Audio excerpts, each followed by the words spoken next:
we knew marriage was something to aspire to, but we weren't talked to about the nuances. And the more that I talk to, especially the younger people, they're not getting that teaching either.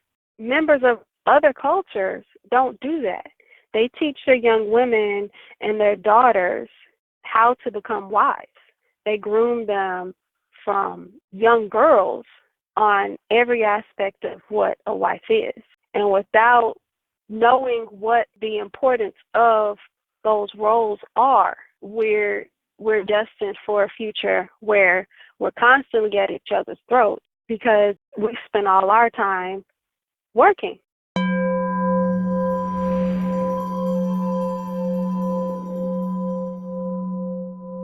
For questions, comments, and to show your support, visit us on the web at afroempath.com.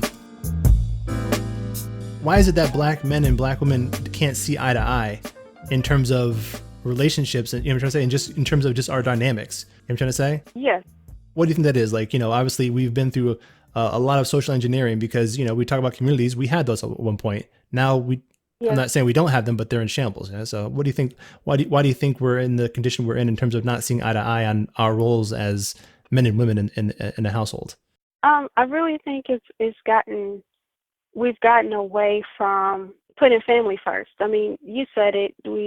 We are entrenched in this really, really enormous media propaganda where we're not supposed to like each other. So all of this is part of society's engineering. So in order to keep the economy strong, you have to have a very good workforce. And part of that workforce are Black men and women. So a considerable amount of men are incarcerated. Where does that leave the Black women? To work. To work. If we're working all day, we're told to go and get a degree or 2 or 3, and all of our time is consumed, we don't have the time to date. We don't have the time to find suitable mates because we spend all our time working. And members of other cultures don't do that. They teach their young women and their daughters how to become wives. They groom them from young girls on every aspect of what a wife is. And so I bring that up because there's so much importance in the family unit. And without knowing what the importance of those roles are, we're destined for a future where we're constantly at each other's throats because our culture is convincing us that it takes 2, for example, it takes 2 salaries to live. In my city, the city leaders themselves are saying, well, the cost of living keeps going up. And so what that means is you can't get it done with one person. Well, everyone is convinced that you can't do it on one income, but the marriage rate isn't going up either. So you've got a lot of misinformed people who are saying, oh yeah, I need someone else to help me, but it's not within the parameters that a protector or provider would allow. Because we haven't been taught to date. You understand what I'm saying? It all kind of fits in together. I kind of get it, but so I want you to explain that more. So you're saying that they're gonna have to have more male and females, both, households together working together working, so that they don't have the time to, for example, take care of each other in the way that other cultures have taught their children. Like a traditional, like the father goes to work and the mother stays home and takes care of the children type deal, you're saying? Yes. Because if all of the Black women stayed at home, the economy would collapse tomorrow. That's how much buying power, and that's how much buying power we have, one, and that's how much we contribute to the economy. our little measly, what are we, less than 20% of the population, but we are the workforce. Gotcha. So were you saying that there's a culture to keep that going? What you're saying? Absolutely. So that's where all of the media comes into play. What do you mean? Like what? Like Beyonce? Like, all the single ladies, all the single ladies. You mean like that stuff? Beyonce sung about independent, but she went home to her husband. She talked about the single lady. That's true. But she goes home to her husband. That's true. You know the who was it talking about? INDEP, but they have the women in their lives nurturing their children. Yeah. They have family units. So you're saying that there's like an outside media conglomerate that you think that like pushes messages within the Black community to keep us in the condition that we're in. It's not my opinion. It's fact. I mean, I agree. And I thought the same things. And I can't just say it's just like the culture in terms of like the media programming. I think it goes back to, we were speaking on our last podcast about spousification and how a lot of people thought that like a lot of the issues we have in terms of family dynamics began with, some people say it began with slavery, and I would agree. Some people were saying that it really began to happen when public assistance became so we became so like dependent upon that we didn't, like, the male was no longer needed. You know what I'm trying to say? But lots of people have different theories of why there is such a lack of especially Black men in the households. You know what I'm trying to say? But I mean, there's we had social programs that you couldn't have a man in the house. Mm-hmm. I mean, to have a man in the house meant you lost your home. Yeah, I got you. Yeah. So I mean, yes, that's the real thing. That's still happening today. I agree. I'm just saying that, like, and I think the media programming is part of it, but I think that obviously there was actual systems put in place to kind of put us in the conditions, and the media programming is there to lock our minds into that position. You know what I'm trying to say? Yes. Yeah. So you combine all of that, and along with our culture not having traditions such as courting. You look at the African traditions and they court. There's an entire process where both families are involved from the day that they meet to marriage, and there are conditions that are met. And here in America, we don't really have that. Tradition.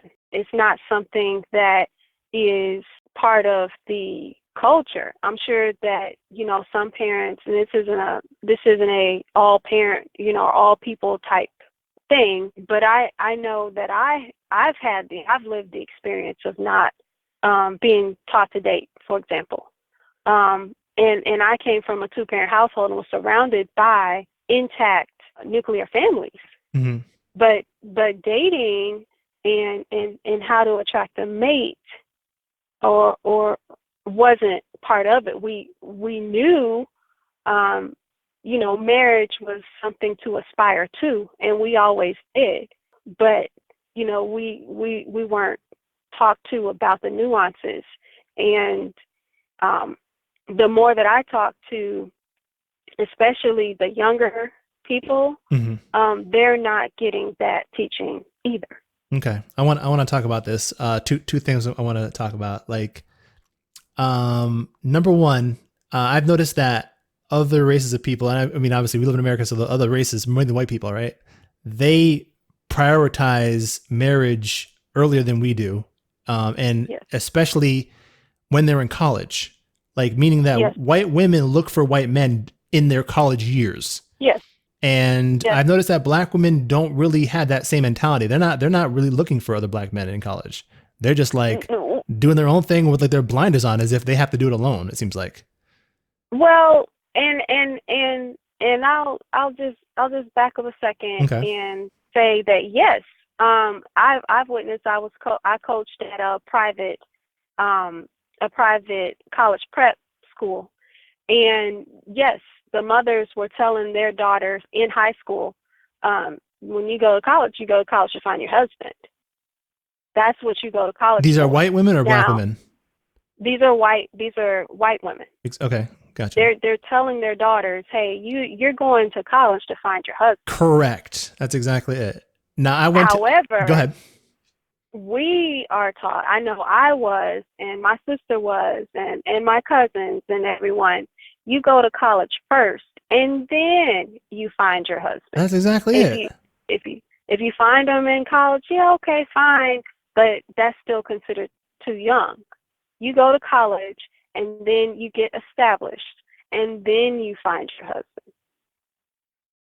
So what do you think about that? I'm just like, I mean, I'm not, I don't have like necessarily a say either way on it. All I'm saying is that it's clear that they prioritize marriage earlier than we do. Yes. I'm not saying it's bad, worse or bad. I'm just saying, what's your opinion on that? Well, I think that, we're at a disadvantage. Mm-hmm. One, because we're not taught the priority of a family until after we've gotten everything set up as women. And what I've learned here in recent months is that men that are marriage material and want to protect and provide for their families, that's not what they're looking for. They don't care about degrees. I mean, yes, they'll help. Yeah, I don't care about a degree personally, but yeah. But see, we're taught as Black women that you're not, because we're Black, we have to be twice as good, and so it's not enough for us to finish, high school or go to finishing school or charm school or something and find a husband. We have to have a plan B, at least that's what I was taught, just in case things don't work out. I think that comes from a lot of them don't have fathers, right? A lot of us don't have generational wealth because of that, because we didn't have two-parent households. And so there's a sense of insecurity there based upon, not being able to provide, you know what I'm trying to say? So it's like ingrained in them. And I'm so glad that you said that, Mm-hmm. because I come from several generations of intact families. Mm-hmm. And so even within those intact families, there was still that push to go to college. I think it had more to do with the generations and the fact that we actually could go to college. Mm-hmm. My aunts were sharecroppers. So they have a different, and they're just a few years older than my parents. And so they have a different take on what is necessary, for family sustainability. However, I've learned of people within the culture that come from 8 generations of marriage where the women didn't work, and all of the women in the family are raised to become wives, and these are Black people. So that happened to be wealthy because they were able to pass on generational wealth, because they intentionally raised women to take care of house and home, to live off of one income, to nurture a man to success. This whole training that other cultures, like we were talking about before, follow and adhere to and see the benefits through their children's children. Gotcha. You had some kind of post on your Facebook that I always love reading people's Facebooks to kind of get an idea of where their thoughts are. You know what I'm going to say? And it was an African proverb. It says one who marries for love alone will have bad days but good nights. What is that? What does that mean? I want you to explain that, because I'm wondering how that plays into this and the generational wealth thing. What does that mean to you? So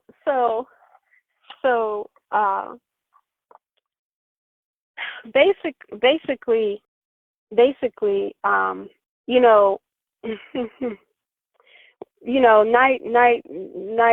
comes and night is for lovemaking. Mm-hmm. but in the daytime, you have to be productive. And love is an emotion. You can't, like, there's so much more that goes into good family planning, from selecting a qualified mate to deciding when to have children. Love doesn't account for any of that, What do you mean? If you don't love the guy, you're going to have his well, children? so I'm saying love is kind of whimsical. We have we have the, the love child, for example. Mm-hmm. The love child wasn't planned. Yeah, I hear you. Yeah. And so you have people who plan for children, and generally the planning comes through making sure that there's enough money, that there's enough, that child is set up for success. Whereas with a love child, those things may not be in place because that logic wasn't there.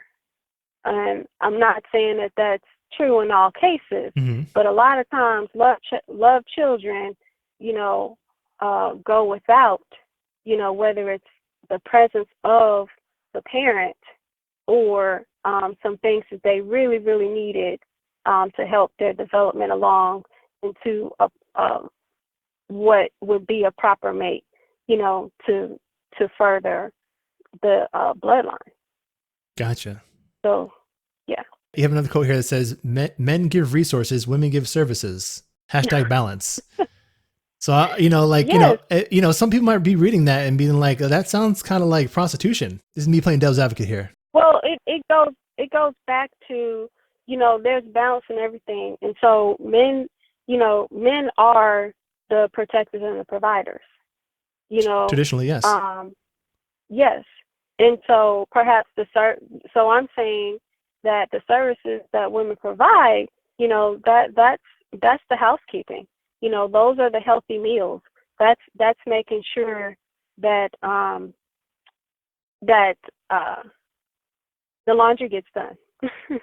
Because I could use that right now. Oh boy. You know what I mean? Yeah. I mean, those are things that, true, depending on the perspective, may not mean much, but it's so necessary when running a household. I mean, you've got to have moments of peace, for example. Women can learn how to provide that to their mates so that they are more productive, so that they go and get more resources. How so? How do women create peace? Yeah. Well, one of the ways is by ensuring that when he comes home, that he actually has time to relax.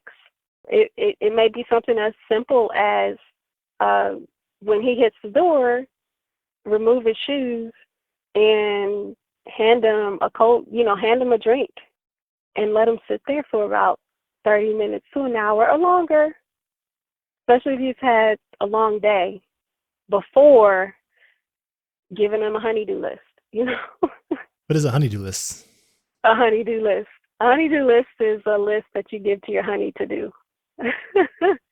Hey, the knob on the cabinet is broken, or I need you to clean out the gutters, or golly. Yeah. I thought you guys were the one giving the services. Well, some things so the women take care of what's in the house, and the men take care of what's outside, take out the trash and, mow the lawn. Gotcha. Things like that. I'm learning a lot. This is good for me. let me ask you, though. Well, go ahead. Oh, I was saying, well, it kind of helps keep the balance, No, I agree. I did that with my ex-girlfriend. I was like, if you do the dishes, I'll mow the lawn. You know what I'm saying? I'll take out the trash if you, yes. Things like that. I mean, and you were on to something, because, you do dishes, and if you're doing the dishes and if you're cleaning, then that's lowering your testosterone. And then you're talking about a whole other host of problems. You know Like what? I never thought of it that way, but sex drive you're right. You and know what? You're right. That's true because I don't like. It's funny because a lot of the things that I don't like doing, that I don't. I should say it, I don't like doing. I just don't do. Like my house is a mess, honestly. Like a lot of things that I'm not good at. Like having heard to, I'm not saying all women like doing that. I'm just saying, but at the same time, I got to think to myself like if women don't like cooking or don't like cleaning, like I think to myself yeah, like, don't they have to do that for yes. themselves anyway? Every time a man cooks, it lowers his testosterone. He's not his masculinity is not at its peak because those are duties that women do. And this isn't sex, this is science. I mean it literally drains the man. There's a reason why we have him, take out the trash, because the hard outdoor jobs, Yeah, because exactly. those are the things that will increase your testosterone. Those are the things that improve your sex drive. You're able to go and bang something out in the garage or in the shed, you know. And then come back and do it in the home. Yeah, yes, and then come back and love on your wife. Mm, word. Because she's made you a meal. Every time a man, it's emasculating to have a man, do those things. What happens is the man becomes his own wife, and then you run into issues when he does find a lady, because that woman isn't allowed to be her most feminine self. Mm, that's true. Because, I mean, there's nothing like trying to fix a meal, and he is critiquing how much parsley you sprinkled on.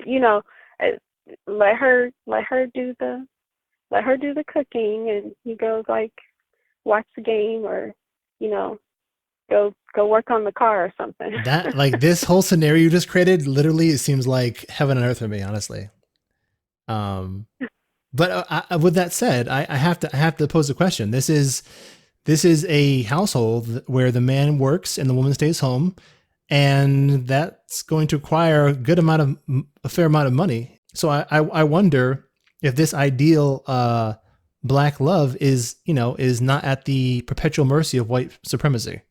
You know what I'm trying to say? Meaning that, yeah, sure, I'm sure, Ooh, you see what I'm trying to say? Like, I wonder this is because, the good part. yeah, because I don't want to sound like a victim here, but let's be honest. Like, there has been systems that have been put in place to keep black men out of jobs. Yes. I speak to black men all the time, and they have issues all the time trying to, at the top, trying to get PhDs and things like that because they're battling with a society that doesn't really want to include them. So, Uh-huh. do you think that our this beautiful painting that in this vision that you've gave me, which I just love, is somehow subject to living in under the oppression of white people? Well, that's the beauty of it. I love the fact that I've been shown another way. And, we've been talking around it for a long time, but really all it takes is putting the pieces together. So what, first let me clear up the misnomer that a housewife is just sitting at home. Yes, she is. She works within the home. Oh, did I say and that? So, no. I'm Okay. just for the listeners, just Gotcha. for the people who. No. Yeah. I'm just saying I want to clear it up Yeah. so that because I'm leading into my answer. Gotcha. So she's at home, and while she's at home, yes, she's taking care of those wifely duties. The cooking, the cleaning, the laundry, etc. Mm-hmm. The taking care of the kids and making the house a home. At the same time, she's bringing in passive income. See, traditionally, a woman is supposed to have an inheritance from her father. And a lot of us are not in the position or haven't been given an inheritance. But traditionally, that's what happens. In other cultures, that's what happens. And so she has a sum of money. Either she has a sum of money, or in some instances, the gentleman actually pays the family in exchange for bride. He wants the family to be taken care of because she's been working and helping take care of their family. And so in exchange for removing her from her family so that they can start their own, he pays the family so that they can start their life together. Gotcha. So those are cultural traditions. We as Black American people collectively don't benefit from that. So the alternative is to create passive income. The wife creates passive income while she's at home, okay? Mm-hmm. The husband's working, and they live off of his income, but her passive income stays in the house, stays in an account, so that she can help nurture this man to business ownership, to property ownership, without having a sweat about the money because she's generating passive income from home. Gotcha. Okay. So, let me ask you about this book, Man Leads, because this seems like, this is like the bee's knees nowadays with a lot of people. So, like, the bee's knees. Yeah. So, like, is it a lot of these concepts that you're talking about? Did you learn it from this? Is this like a movement? Like, and if so, what drew it? Yes. What drew you to it? Absolutely. So yes, the things that I've spoken about, especially regarding the male-female dynamic, what marriage is supposed to look like, how to have the ideal traditional gender role makeup while living on one income. All of that comes from Man Leads. And it is something I was introduced to last year, and yes, it is a movement of people and families that was started by an American woman who came from 8 generations of marriage, and all of the men in her family worked, and all of the women were wives and raised their daughters to become wives. And so they were able to create generational wealth because of the teachings that were happening from father to son and from mother to daughter. And so what Man Leads is it's a book based on international study of various cultures of couples who've been married. They had to meet certain criteria, so they had to come from several generations of marriage. They had to be quality men. And when I say quality men, I mean men who are healthy. And what's considered healthy is in the book. So okay, well, can you give me a couple bullet points here or what? I want to be healthy. Yeah, sure. So one of the things that makes a man healthy is that, for example, he's reached success before. He's reached a level of success that he feels is being successful. So that may not be what society deems successful, but for example, he's authored a book, or he started a foundation in 3 different continents, and works. That work is done on 3 different continents, right? He's reached a level of success that he is comfortable with, so that he is not reaching for validation outside of himself, because that barometer of success that he's reached for himself gives him the confidence to stand on his own.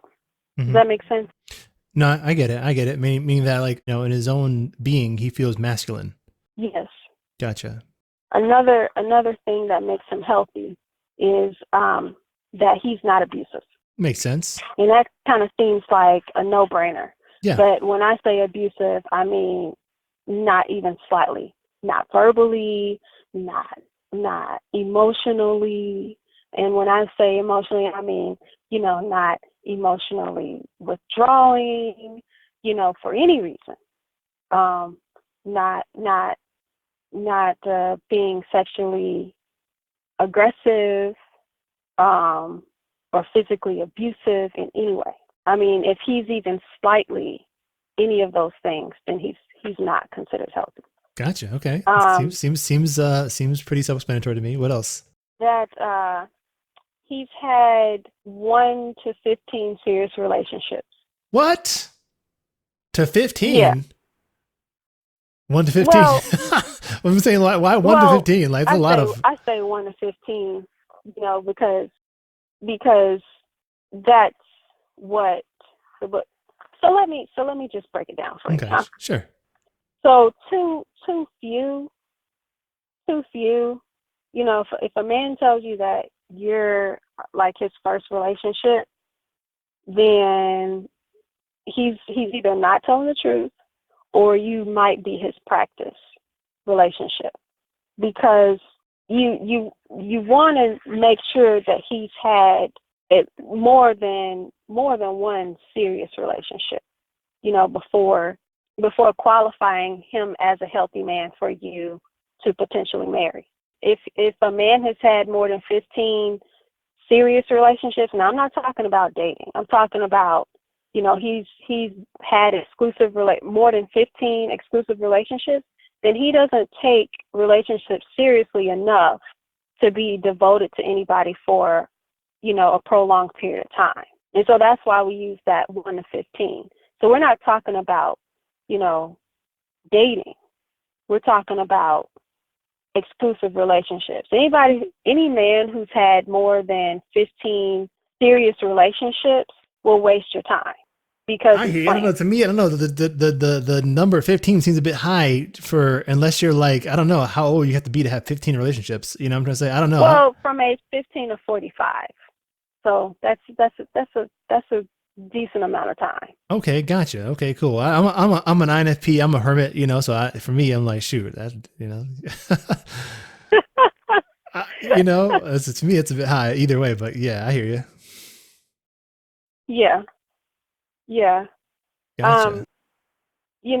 What makes a man healthy is that he doesn't resist growth. Gotcha. I can agree with that. If a man doesn't like learning, if he's not really into expanding his thinking, then that's kind of an issue, because relationships are all about growth, especially marriage. So if he's not looking to grow personally, then he's not going to be able to give or receive what's needed. He's not going to be able to do that deep, that self-reflection that's required when we're in any close relationship. Gotcha. Because that other person is holding up the mirror. Understood. Now is this book just for women, or is there any kind of, or is there any? It's okay if that's the case. No. Okay, cool. So let me ask you the same question. What makes a healthy woman in the case of that book? So what makes women healthy is that one, she's not nagging. It's one thing to express a concern, but it's another thing to do it in a way that is emasculating. Emasculation is very, very damaging to a man's psyche. And so a lot of women don't understand that you probably get whatever you want if you present it in the right way. And nagging does so many things that turn off the switch for a man to want to protect and provide, because men need to feel respected to do that. And so when nagging happens, for example, it's kind of counterproductive. Okay, give me an example of what nagging would be in a household, though. So let's go back to, I was talking about gutters earlier. Yeah. And I had a conversation with him. I'd have a conversation about, hey dear, when you get a second, can you clean out the gutters? Because, there are a bunch of leaves in them, right? Mm-hmm. And he says, okay. And he may not get to it. And I may remind him after some time, considerable amount of time, a week, maybe two, not the next day, not the same day, to do that. And if he decides, or if he remembers or doesn't remember, for me to say something again to him about the gutters, because we've had a couple of conversations about it, it's kind of nagging. Okay, but what if he doesn't do it for a year though? So it shouldn't go on that long, because I would just get really sad. And he doesn't want to see me sad. He wants me to be happy. Gotcha. Okay. You see what I mean? Yeah. And so if I'm really, really sad, he's going to ask me what's wrong. Gotcha. So there is some empathy and there is some love going on here in this relationship here, this white picket behind this white picket fence. There is this behind this veneer. There is some love apparently that's needed, huh? There is some. It's just that's not what the relationship is built on. Like that's not. So I wouldn't marry exclusively for love, like I was taught, right? There are some other things that need to be in place. I get you, but I kind of agree with that. But because my philosophy to love is very structured. So I like for me, a woman's mind is very important. You know what I'm trying to say? So she could to be beautiful, right? But if our spiritual core is not the same, for me personally, I don't proceed further. You know what I'm trying to say? So I have certain requirements for me as a man. I'm not really looking for money from her. You know what I'm saying? I'm not looking for her to provide for me, but I still have requirements. I'm trying. So meaning that I don't move forward until I see that she's able to meet my requirements. So you're saying that in the same way for a woman, you're saying it's just to have certain requirements before you begin to open up the valves of love in your heart to love them fully. You're saying? Absolutely. Yes. Okay. So that makes more sense. So it's not that you disregard love. It's just that it's not your sole basis, based on your emotions. Right. There are some things that need to be in place, and being nurtured. You can't nurture without love being present. I mean, you really have to. It really has to come from a compassionate place, and compassion is something that from a feminine woman is expressed all of the time. Gotcha. There's you cannot be feminine without compassion. Gotcha. I mean, the two go hand in hand. I agree. That's beautiful. Now, let me ask you this: I'm not sure if this is part of the book, but in your own understanding, or unless it's part of the book, what role does faith play in a marriage? Faith, relationship. No, it's not faith in relationship. Faith in God, your religion or your spiritual practice. You're going to say, does that mean anything? Yeah. I'll put it this way. The construct of religion needs to be examined. What it is, one, and then two, how it became part of our culture. Okay. And when you explore that and go deep with that, then it kind of falls in the same category as the influence that media and social engineering have. Okay. Some people would say that a lot of the family structure, or their idea of family structure was already kind of written, in the Bible and things like that, right? Where it's Christ, husband, wife, children type thing, you know what I'm saying? And that seems to actually kind of go along with a lot of the this book. You know what I'm trying to say? It's essentially, but maybe they didn't. Maybe they had to leave out the Christ part or the God part. You know what I'm trying to say? But is this because Is this, because let me ask you this: does this book speak on that, or no, or do they leave that out? no, it doesn't, and it won't, and I'll tell you why. The reason is because the man is the authority. So, in order for a man to assert that there's a higher authority outside of himself, means that he's admitting that he can't fully protect and provide for his family. That's true, but guess what? Realistically, can he? I'm saying, like, I'm saying that, like, I mean, in my understanding, right, Christ is that we as Black people are, the Hebrews, you know what I'm saying, and that Christ is a black man that, and this is not my, obviously there's probably millions of people that feel the same way, that Christ is essentially the person that's going to, get us out of the condition that we're in, bring about a new heaven and a new earth, freeing our souls. So would it not be advantageous for a man that's the head of the household to also understand that? You know what I'm saying? Because realistically, what as Black men, what are we subject to in this current reality? We are subject to the white man, right? So it's like without faith in that, I don't know. It's like, unless we're gonna start building tanks and jet fighters, I think we're not completely in control of our environment. What do you think? I'm gonna have to disagree. I think those are those are apples and oranges, and I'll say again, and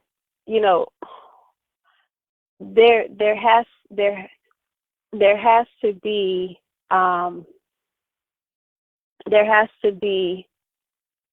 a commitment on the part of the man, one, to protect and provide, and he can't adequately protect and provide if he's also saying, well, I'm not in control, because that's not providing security and safety for the family. I'm not saying he's not in control of his household, but he understands that there is a larger purpose to us living in this world other than literally marrying, reproducing, dying,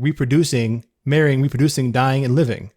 You know what I'm trying to say? Meaning the universe had a beginning, therefore the universe will have an end, correct? And so the role of a marriage is, sure, a union between flesh, but it should also be a spiritual union, right? Between two people that have larger ambitions than just building an earthly temple with nothing inside of it. You know what I'm trying to say? To serve. I'm not saying that we don't have spiritual connections. Mm-hmm. I think we're splitting hairs here. I'm saying that there's not an entity outside of this man. I'm saying the helping hand that you need is at the end of your arm. I agree. I'm with you. I'm not disagreeing with that. And to not look out for, something's going to drop out of the sky. No, I don't think you should. I'm not saying that. I think that every man should aspire to be Christ-like himself. You know what I'm trying to say? With that said, I mean, let me ask you this. Like, I mean, we're doing all this as Black people, trying to get our families in order, right? And I think that's good to have healthy families. But I'm saying, like, what is the overall goal of our nation? Obviously, nations rise and fall. Mm-hmm. And so are we saying, like, hypothetically, are we trying to build the next, like a new Black utopia with this? You know what I'm trying to say? Like, hypothetically, if this movement took hold of our nation, right? Mm-hmm. And we were to put, Black heads of households in these homes, and women were able to stay at home and generate passive income, and men and women were both happy, children were happy, and we ended up somehow overtaking, because obviously, let's be honest, the main threat we've had in this country has been the white man. You know what I'm trying to say?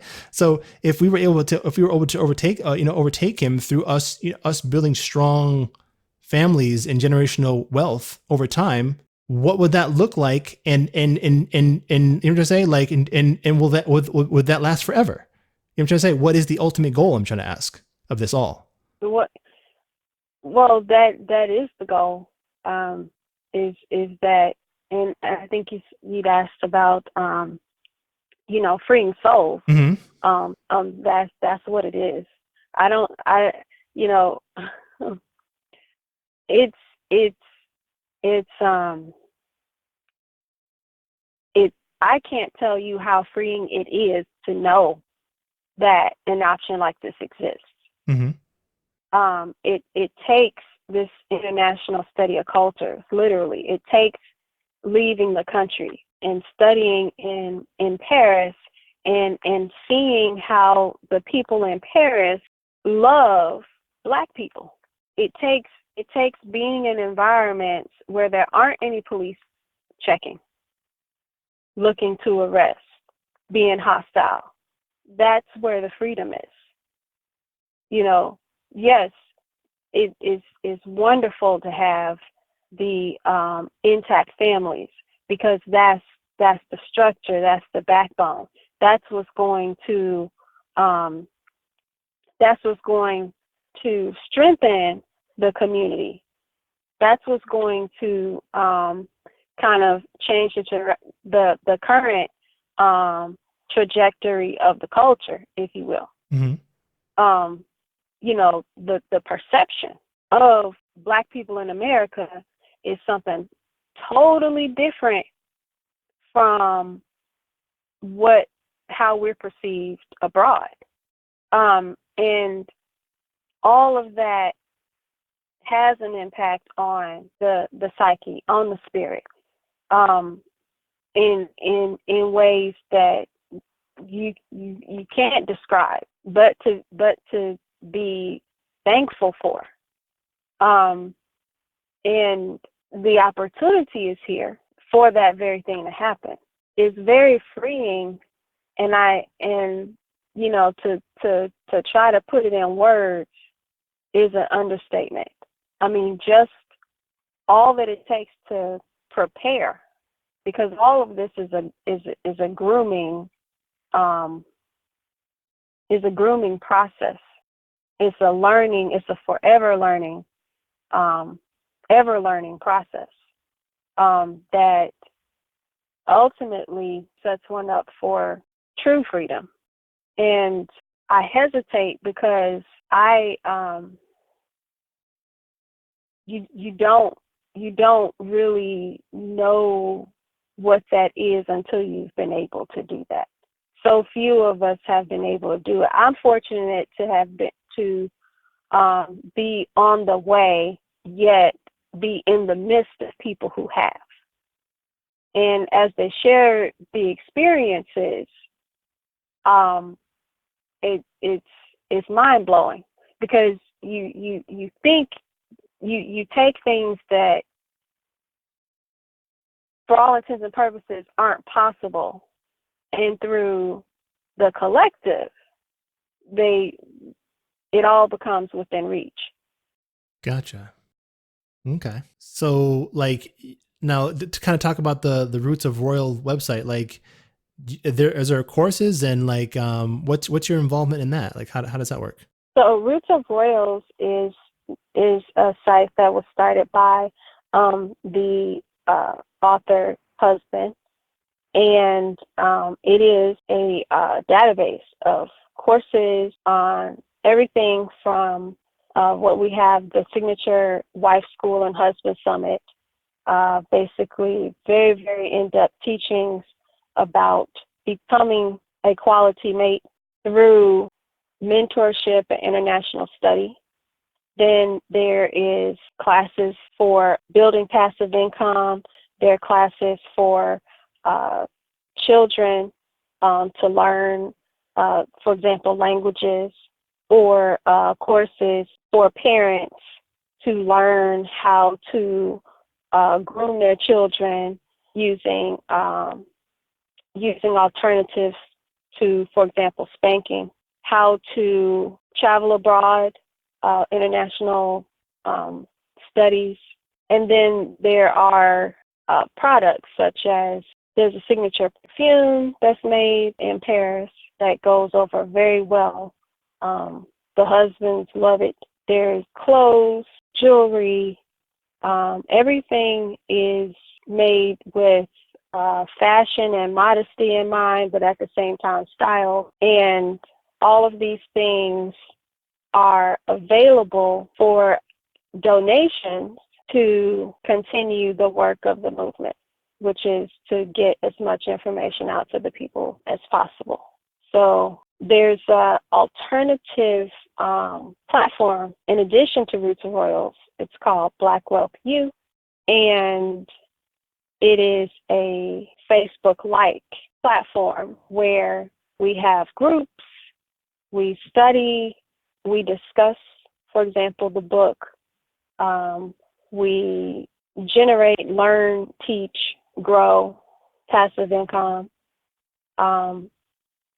We have very, very impassioned dialogue between, men and women. This is a whole, comprehensive offering here. Roots of Royals has a matchmaker service, a marriage match service, where individuals who have worked on and within themselves to be healthy spouses, should they not have an individual that they are looking to marry, they can be matched with another qualified individual. So those pretty much round out the services. I kind of gave an overview, but there's so much within those different facets of the movement. And the best part about it is that, there are people from all over the world, not just here in America, but all over the diaspora, who love the harmony and the unity that exists within the collective of people who are learning how to become better people. Gotcha. So let me ask you. You are an introvert, right? you're an INFP, and you consider yourself an empath. How is your journey going in this process? I mean, you seem to dedicate a lot of time to understanding, male and female dynamics in a relationship. So, how I'm not sure, as you say, how would you gauge your process, but how's it going for you? Are you part of this dating service by any chance? Or have you taken the courses? How's your experience been? Well, I am. It's actually going pretty well. I love what I'm learning, and I'm learning so much. I mean, there's so much knowledge with so many people that are full of wisdom, that every day I'm like, wow. I literally learn something new every single day. And I'm not just able to learn, I'm able to help guide, other people too. Mm-hmm. Pretty introverted, so I have to stay out of my comfort zone, or I wouldn't I wouldn't be on anybody's radar to marry. Yeah. Because, I wouldn't get out enough. Those are things that I have to, work on, circular dating. That's one of the things that makes this journey a little different for me, because that's not something that I learned. What is that? What is circular dating? You can explain that. So circular dating is, dating more than one person. So you're seeing more than one suitor, until you are engaged. Are you being intimate with them romantically as well, or what? What do you mean? What do you mean? I'm saying I'm not sure if this is the thing of the book, but do they promote sex before marriage, or how does that work? Oh, no, that's not something. No. But at the same time, this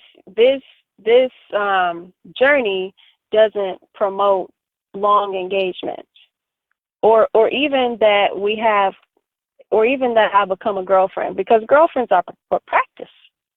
Girlfriends aren't. Men say their best treatment for their wives, and so we are learning how to be wives, not girlfriends, because girlfriends get sexed.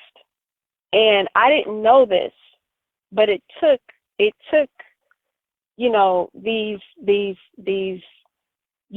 this book, Mm-hmm. and not just this book, but this book is based on 1,000 testimonials from men saying, yeah, girlfriends are for practice. Sexually, you mean, or just practice in terms of what do you mean? What do you mean practice? Period. Gotcha. Practice sexually, practice, emotionally, Mm-hmm. because their best treatment is going to their wives. Gotcha. All men know this. See, I don't know it because I'm not a man, but I know friends of mine who talk about, who aren't part of this movement.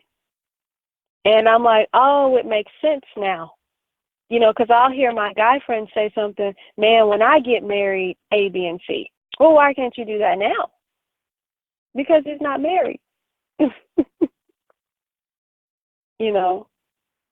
Gotcha. When I get married, I'm going to have A, or I'm going to treat her this way, or my wife is going to never have to want for anything, but he's not married yet. So it's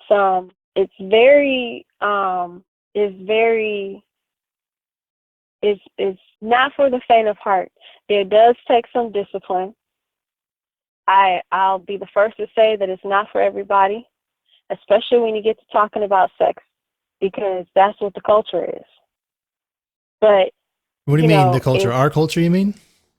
Yeah, I mean we're in a pretty sexed up culture. Agreed. Yes. So knowing that men place their value, quality men place their value on or in femininity. Mm-hmm. And a feminine woman isn't going to be compromised by being sexually promiscuous, Mm-hmm. because it devalues her as a woman. I agree. So I understand this isn't very popular, but Oh no, I had to learn this. Yeah, I don't. Yeah, I'm just. I mean, I don't think marriage period is popular amongst Black people. Well, no, I mean, we've got so many people, especially our generation ones, ones after. I mean, why bother? Yeah, a lot of people will say. I say a lot of men will say that. Seems like this is like playing devil's advocate here. This seems like kind of prostitution. Like we just give them money and they sit home and then they sex us, and like, can I just get that from one of these these hoes out here? You know what I'm trying to say? That no, because what the girl on the street isn't going to do is nurture. And I cannot say how important nurturing is for a healthy man. That's like the wind beneath his wings. Like, seriously. So let's give an illustration here. Here's a guy, he's working, climbing the corporate ladder. And I know, because I've talked to my friends that who are married, who've taken me to the side and said, Kim, I like what you're doing, and it's really making sense, because these suits, these professionals are coming to me. This is a guy I was having a conversation with, saying, a married guy, saying, hey, we really respect the fact that you're married. Don't let go of that, because that's something that you really have going for you, is the fact that he's married. Okay? Mm-hmm. So I'll go into an illustration. You know, say he's married and he's doing his thing on his corporate job, and the wife comes to work to drop off lunch. Do you know his value just went up? His wife brought him lunch. Yeah. You know, and so now, or the fact that she can host, you know, dinner at the house, right, with all of his work buddies. And so marriage is, especially in the work environment, the corporate structures, is really, really a plus. It's an indicator of dependability.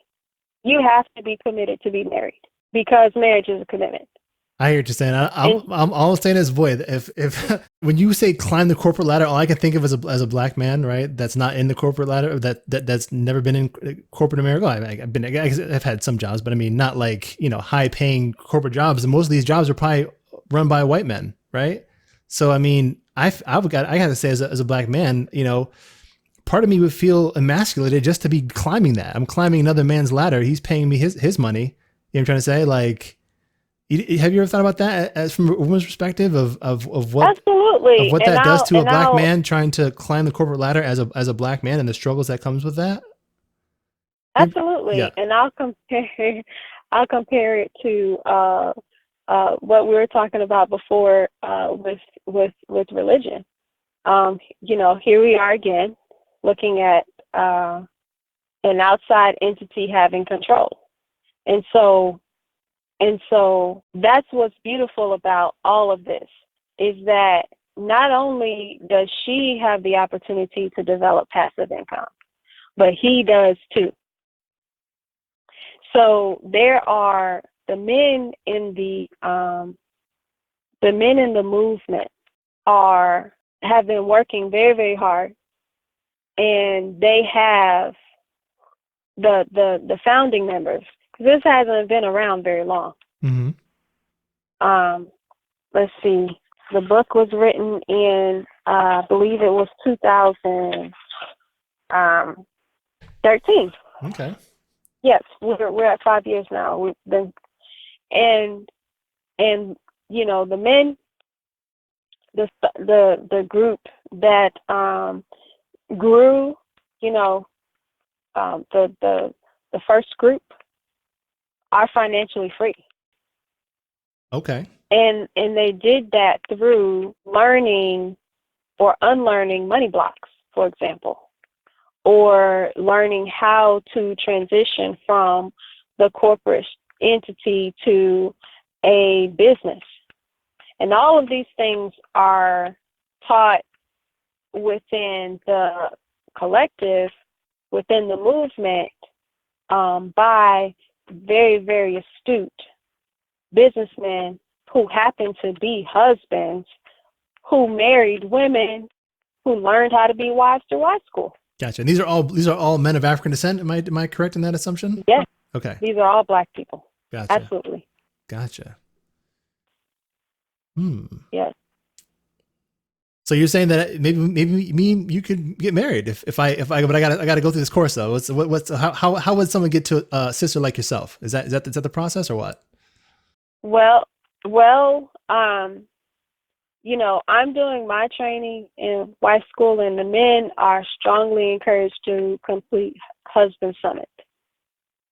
And so they're mentored by a group of men on how to be an effective, productive provider to a family. Gotcha. But I'm saying, starting with a wife. I hear you, but I'm saying hypothetically, like, if someone wanted to court you, right? You're a beautiful, intelligent woman with a big heart, and you're feminine, right? I'm sure lots of men would be attracted to you. Could they court you? Had they not, you know, like someone like myself that's not involved in this movement, could I, you know what I'm trying to say, or would your potential partner have to be from a pool of these men that has gone through these courses? No, you don't have to be from a pool that has been through Husband Summit, for example. But I would be remiss and I would be negating my training if I didn't hold whoever whoever the suitor was to the standard 15 qualities that make up a healthy man. Gotcha. It's not, this is not like some kind of like high society marriage club where only certain, members have access to certain women or men, etc. No, this is a way to prevent divorce. Yeah. And learn how to be happily married for life. Beautiful. Like, seriously, that's what this is about, is making sure that you're developing yourself to be the best you can be. And at the same time, if you're a man, you're adoring your wife to the point that you don't have to ask her for sex. Okay? And the woman is nurturing her husband to success, because that's what men need. They need that push. They need that encouragement. And so, to continue to want to provide for their families, that a woman's not going to, when are you going to find some work? When are you going to, there's a way to get them to do that without having to ask, where he'll be willing to jump up and go do, just because he realizes that that's the right thing to do by his family. Sis, that sounds beautiful. I want you to repeat the websites again. I'm going to put a link in the comments for people to click on. But what are the two websites again that you had mentioned? Okay, so rootsofroyals.com is the movement website where they can peruse and learn more about the movement and its offerings. And blackwealthu.com, like Black Wealth University. Just like a black wealth in the letter U? Yes. Okay. .com is the Facebook-like platform that we use. Okay. Now, all of this media, all the websites and everything is based on the Man Leads book. And you can get the Man Leads book in paperback form or in ebook form by contacting myself. Okay, beautiful. And I can put a link to yourself in the comments, yeah? Yes. Okay, beautiful. Yeah. I think that pretty much does it. I think I'll wrap it up here. But I mean, I just want to thank you for caring enough to take the time out and for caring about Black men, I'm trying to say, and not giving up on, your opposite polarity of gender in a world that would seek to confuse us, divide us, and put us at odds with one another. So thank you. I wanted to take the time to, admire you and value women like yourself when I meet them. Thank you. I appreciate that. You're welcome, sister. So I guess that's it. Hopefully we'll talk again soon. Okay. All right. Peace. All right. Thank you for the opportunity. Bye.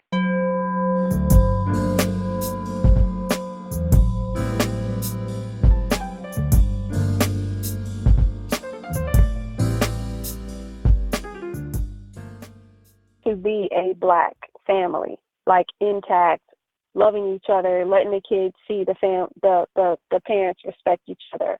Because if there are tons of those here in America, then America has to change its narrative in regard to Black people. How they treat us and how they, I heard you saying, yeah. Because they're banking on us not getting this right.